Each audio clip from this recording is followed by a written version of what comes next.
following program contains explicit calls to political action.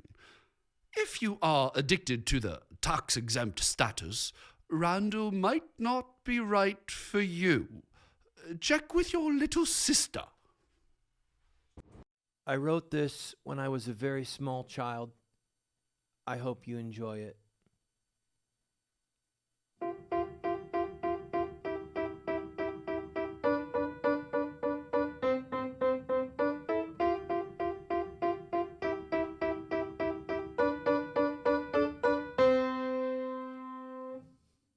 Speaking the truth when others hold their tongues. Wrestling for justice with left-wingers and crocodiles. Resisting the temptation to keep the peace at any price. The only talk show host who writes his own theme music, Randall Terry. I think I speak for all of us when I say, if we have daughters, we want them to grow up so that they can be models. Oh yes, on the Paris runway. And China and North Korea are preparing runways, but it's not for modeling, could be for war. And Stockton, California, bankrupt? Who says that government people can't manage money? Granny, we need a word of wisdom. Granny Jihad, please. And who does your hair? Children, when we learn about cleverness, we remember the Apostle Muhammad. And now in America, to become powerful, we must remember Muhammad's example and be clever.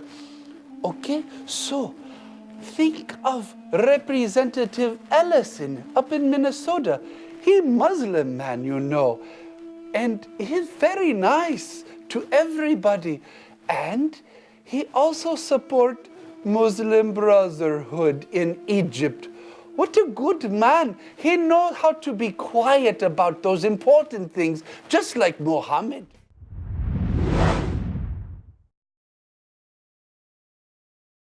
Welcome to the show, friends. I've got my free speech eligibility certificate hanging on the wall over here. I'm good to go. All right.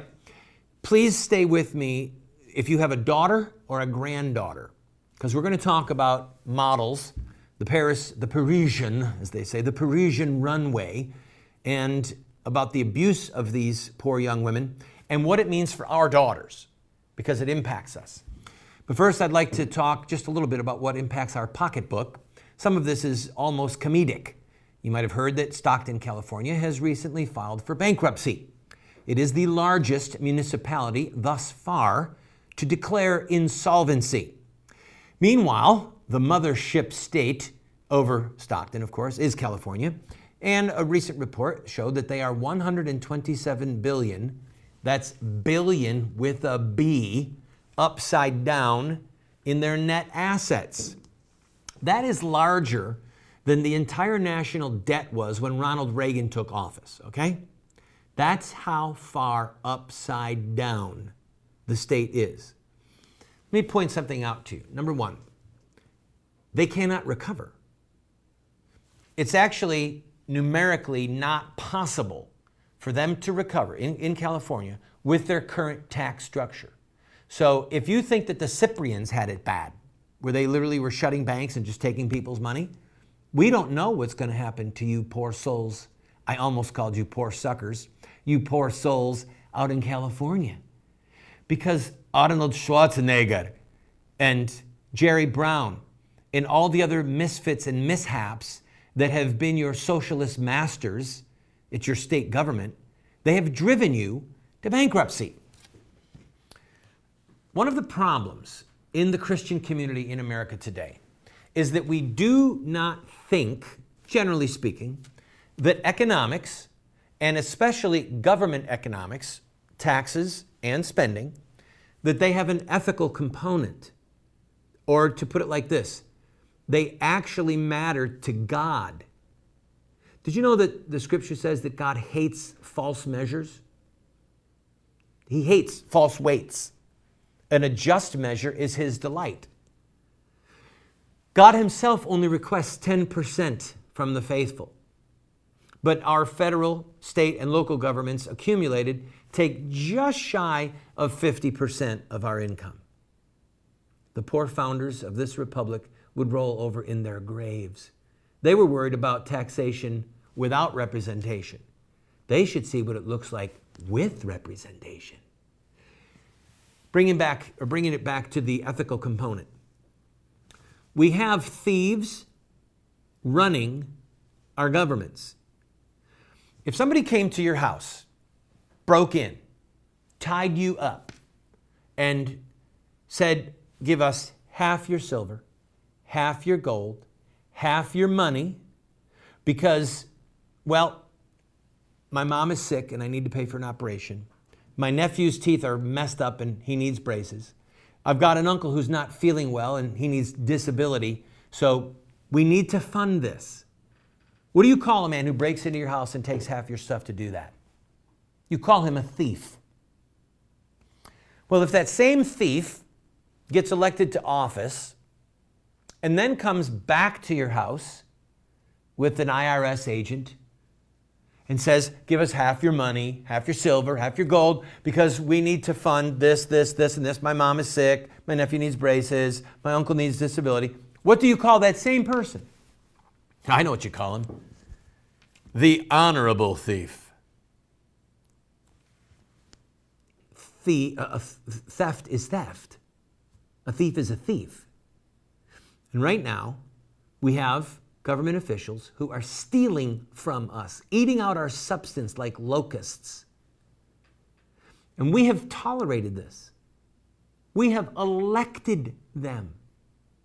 We have given them the power to ravage us and to indebt our children to slavery, literally. These matters, these sins matter to God. And it is our duty to right these wrongs, to, as it were, avenge these evils by getting people in office who will bring an end to the socialist state, who will bring an end to the plantation and set the slave labor force free. I'm going to take a break. When we come back, I'm going to talk delicately, kindly, but I'm going to talk about what is the new welfare. Disability. If you're on disability, I want you to at least listen. At least listen. Please. I'll be right back.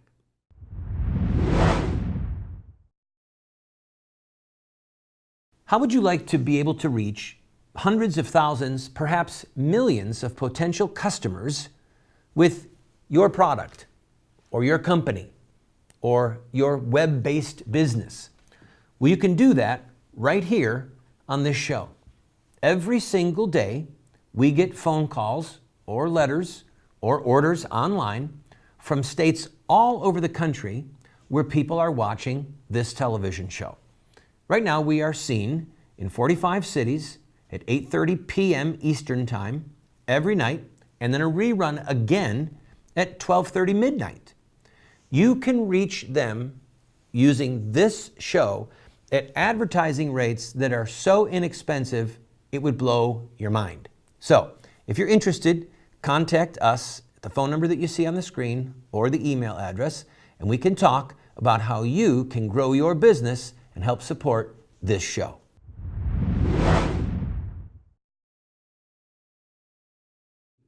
Welcome back, friend. And remember, I'm going to be talking about our daughters and our granddaughters very shortly, so stay with me.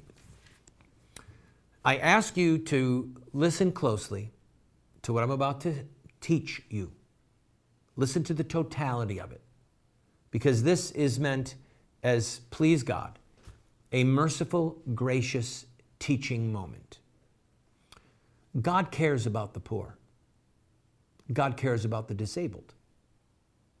The scripture says, if you see your brother or your neighbor hungry and you don't feed him, how does the love of God dwell in you? If we say, be warmed and be filled, that's the faith movement's version of how to care for the needy. Be warmed, I speak it over you. Be filled. Does your tummy feel full? God says the love of God doesn't dwell in you. If you don't love your neighbor who you see, your brother who you see, how can you love God who you haven't seen?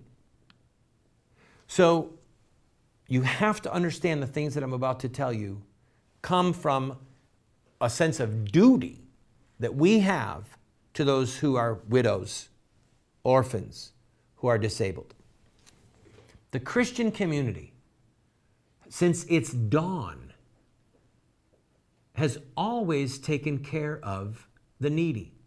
Think of Mother Teresa in Calcutta and various missions that she and her sisters opened around the world, going to the most ravaged places on the planet to care for the poor, to care for the needy, to take care of the disabled.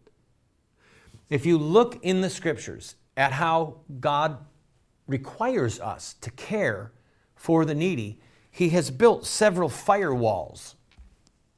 The first and the most immediate is the paternal duty to our offspring.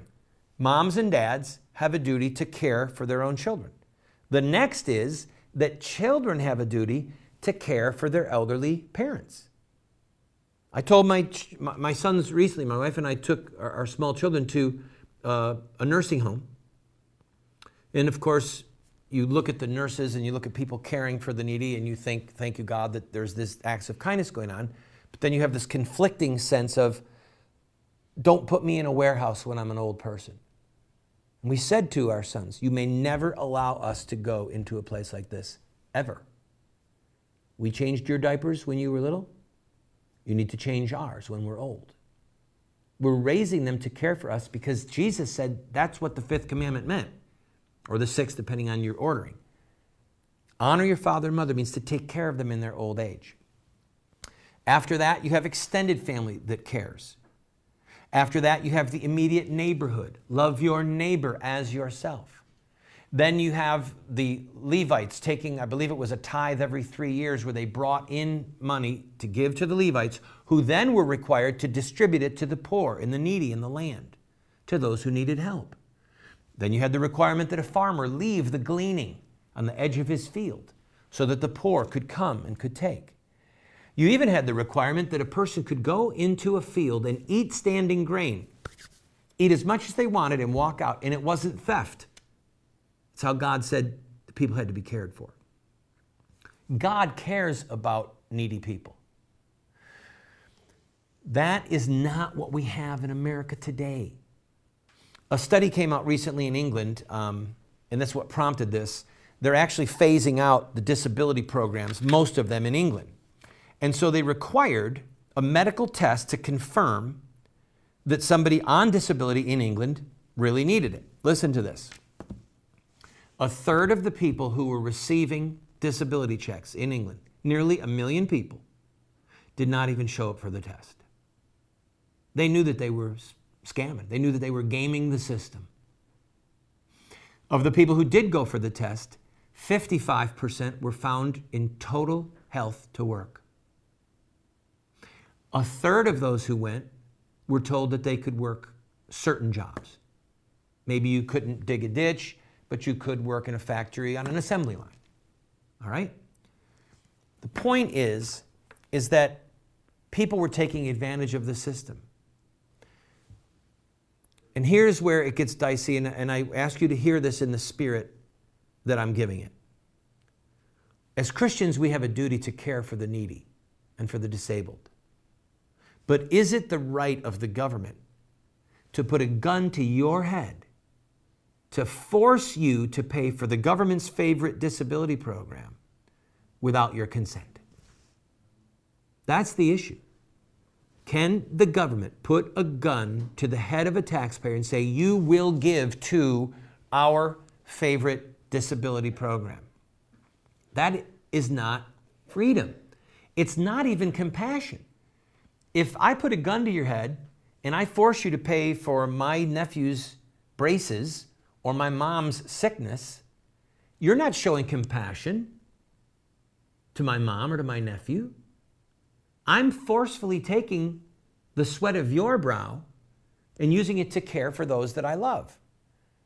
And so the point is this: we need to return to a biblical paradigm, to a Christian paradigm, where there's a community chest, where there are local civic groups, where there are local churches and hospitals and homes for the elderly that are run by the church, by various Christian institutions, by various denominations, whatever you want to say, that as an act of love and devotion to God and love and devotion to our fellow man, loving our neighbor as ourselves, where as an act of freedom and of love we care for one another, not because of a Marxist socialist paradigm where government people get elected by saying, I'm going to put a gun to these people's heads so I can give you money. That's not freedom. It's not compassion. And it is not the paradigm that we find in the scriptures. I ask you to think about it.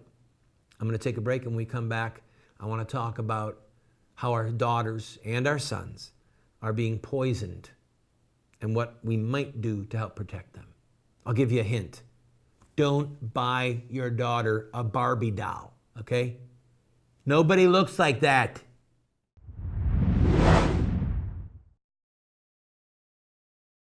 Friend, you need to get this book. We Won't Get Fooled Again. Listen to this. I came to the conclusion that most folks were left over from the Reagan era who were no longer warriors, but are now either too old or unhealthy and had compromised and become comfortable with the Republican establishment. They turned these organizations pretty much into direct mail fundraising fronts and were making tons of money and living the good life in beautiful mansions. The conservative movement had transformed itself from a very dynamic, principled organization in the Reagan years to a bunch of compromising, useless, and ineffective money-making machines. I'm reading to you from the new blockbuster book, We Won't Get Fooled Again, that names names, shows organizations, shows how they say that they're Christian, but they betray Christ, they betray biblical principles in the public square, and we are funding them. Go to the website, call us on the phone, and order it today. I'll send it to you for free if you want. God bless you.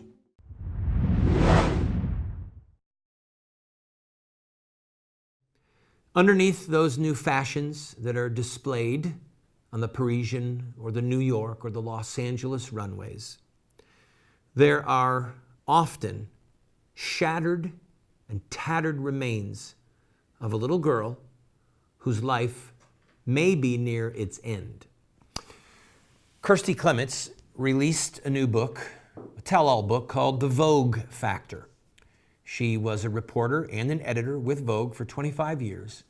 She was actually a part of The Hideous Problem, and then evidently has had a change of heart and has decided that she is going to tell what's really going on. We're talking about young women who are pressured into maintaining a physique that is not only unnatural, it's unhealthy. Take a look at some of these young women. We're talking about skin and bone. We're looking at the physique of people that we would see in the subcontinent of Africa when famine has raged in an area. Kirsty talks about young women eating tissues, Kleenex, because their stomachs are so frantic for food that they've just got to put something inside. And so they eat up literally tissues, pulp, wood, which has very little, almost no nutritional value, and obviously almost no calories. But at least the hunger pangs go away. One writer, writing on this, said, "You might be starving, drunk, or high, with dried up kidneys and the liver of a 55-year-old alcoholic. But just as long as you can make it down the catwalk looking fabulous, who cares?" I want to talk to you about this because it is part of a broader crime against women and the pollution of the souls of men and women. What kind of message do we want our daughters to hear? What do we want them to aspire to look like? If you look at the models who modeled clothing or appliances in the kitchen in the 1950s or the 1960s, you saw a woman with an average physique, a healthy woman. And as we passed into the 70s, 80s, 90s, and now this new millennium, we have seen dress sizes going from 12 to 10 to 8 to 6 to 4 to 2 to 0. So that these young women are now literally at death's door, some of them. They are killing themselves to stay skinny. But they're also poisoning the young women that are looking at them, saying, that's what I want to look like. And a young girl who's 14 and standing in the bathroom mirror, putting on makeup, looking at her physique, wearing her clothing, she looks at herself and thinks, I can never look like that.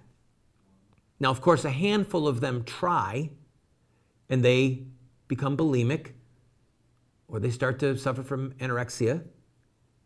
They starve themselves, or they deliberately throw up so that they can start to lose weight, to look like these abused young women. And our young boys, if they're told this is what's really pretty, is that what we want? Do we want our sons to objectify women at this level? I've got to take a break, I'm over, but I'm going to tie this in with the so-called sexual revolution and the destruction that it is wreaking in our country and all over the world. Please help us, God, not in our families. I'll be right back.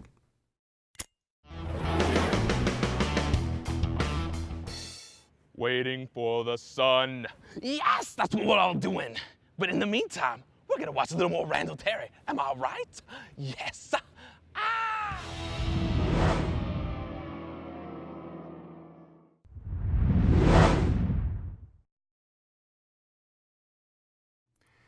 Welcome back to the program, friend.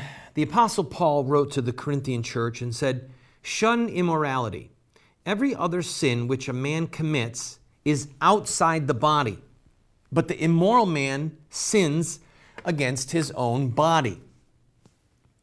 The craze over certain fashion in the last generation that has dominated especially female clothing and now also male clothing through purveyors of immorality such as Calvin Klein. The clothing push has been to accentuate sexual desire. All right? Human sexuality is a gift from God. It is one of the greatest gifts that God has given to us. It is obviously, literally, connected with the furtherance of the human race. From Adam and Eve to present, the reason we're all here is because of human sexuality and the drive that God has put in us. But like fire can be a great blessing or it can kill you, fire needs to be in a fireplace or in a stove or an oven. If it breaks free and it burns down your house and you and your family with it, then fire is no longer your friend. Okay? Human sexuality is a gift from God to be enjoyed and experienced in the covenant, the sacrament of marriage. These purveyors of clothing, sex-driven clothing, who are involved in the destruction of these young women, these young models, they are polluting the minds and the hearts and the souls of young men and women. And they are teaching us to treat women as objects for sexual pleasure. And now also men. And the whole homosexual movement and all this constant dynamic. And if you look at the passage I quoted from 1 Corinthians and also Romans chapter 1, which talks about a culture becoming more and more debased, the last stage of that debasement is rampant sexual immorality. Other sins that we commit are outside of us, but the sexual sins, the scripture says a man commits them against his own body. It's suicide on the installment plan. It's self-destruction. We have got to protect our sons and daughters from this, which means we regulate what they watch, we regulate what they read, and we give them a healthy and holy understanding of the gift of God that we call human sexuality. I'm out of time. God bless you.